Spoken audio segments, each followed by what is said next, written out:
On passe au deuxième exercice.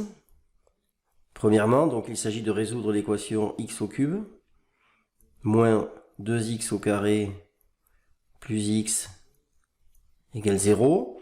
Donc ici, évidemment, on ne peut pas faire marcher les identités remarquables sauf celle du facteur commun, puisqu'on a un x au cube.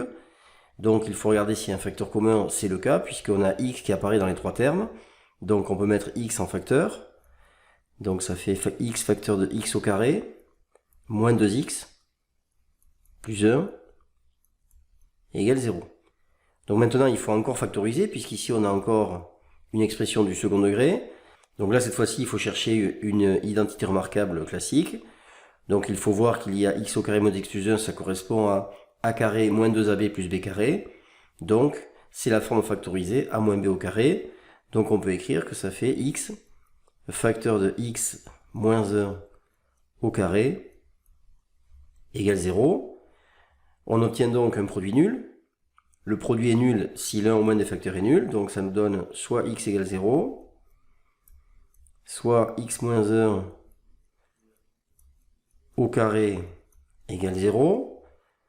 Le seul nombre qui est au carré fait 0, c'est 0, donc ceci, ça implique que x moins 1 égale 0, et donc x égale 1.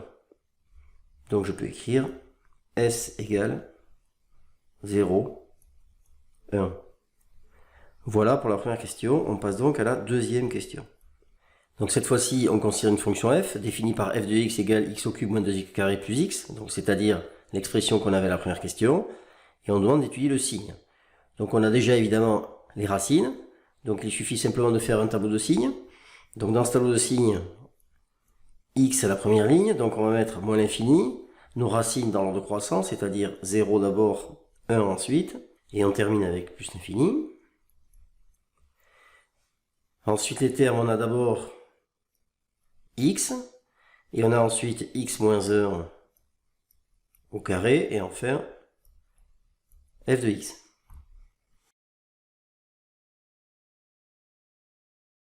Alors on commence par placer les zéros, donc x égale 0 en 0. Ensuite, x moins 1 au carré égale 0 quand x égale 1. Après, on place les signes, donc ici on a a égale 1, donc on a plus à droite de 0, moins à gauche. Ici, on constate qu'on a un nombre qui est au carré. On sait qu'un carré est toujours positif ou nul, donc on a forcément des plus partout.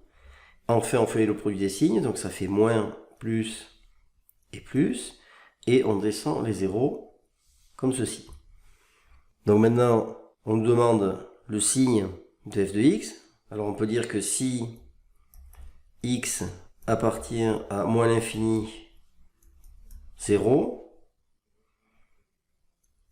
ouvert, f de x est strictement négatif, et si x appartient à 0, 1, union 1, plus l'infini, f de x est strictement positif.